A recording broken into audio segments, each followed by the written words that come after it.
If you love me, won't you? If you love me, won't you say something?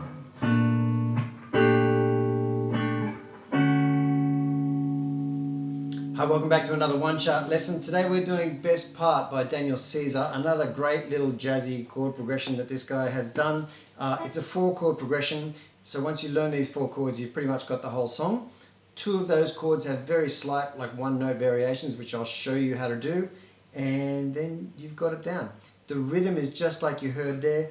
We're picking our chords with all of our fingers rather than strumming. You can strum, but to get this nice, really sparse sound and that muted sort of percussive thing in between, it's really good to pick these with your fingers. So my thumb is on the A string or the E string, depending on where your root note is. Your thumb is always landing on your root note of your chord, and I'm using these 3 fingers to pick out the 3 main strings in the rest of the chord. So I'll show you what I mean as we go along, because what we're going to do is we're going to go through these chords.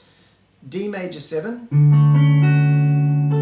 is the first one, and your root note there is of course on the A string. So it's,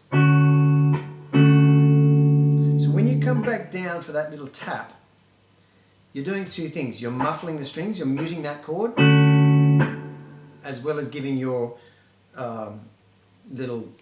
your rhythmic sort of tap there.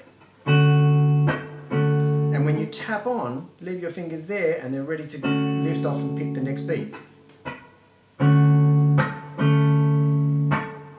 Like that. Next chord is an A minor 7.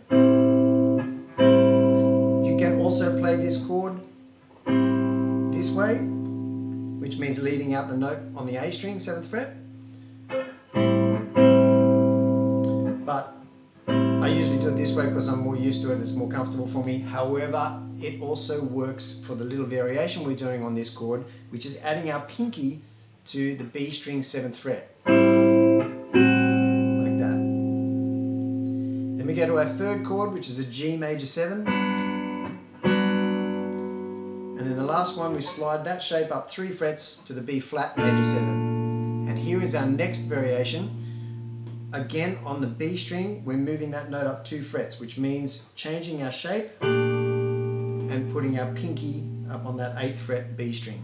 So from there to there, and then back to D major 7.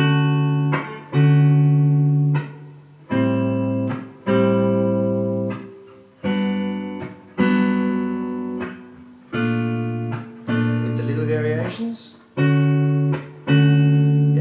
7, that note, G major 7,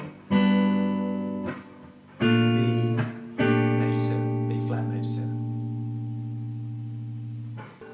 If you love me, won't you say something? If you love me, won't you? If you love me, won't you say something? If you love me, won't you? There it is, that's the whole song.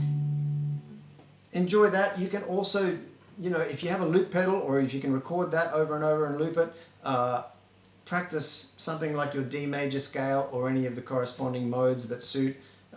Experiment and have fun, but it's a great way to practice your major scales over a really nice sounding chord progression to, you know, add a bit of musicality to your practice as well. Just a thought. There'll be more lessons to come on the major scale and the ways we can use it. However, today, Best Part, Daniel Caesar, really nice chords and a really nice song. Thanks for watching, thanks for the support, thanks for the subscriptions. I hope you are joining me again soon because I'm going to put up another lesson in a few days' time. Thanks for watching, bye. If you love me, won't you say something? If you love me, won't you? If you love me, won't you say something?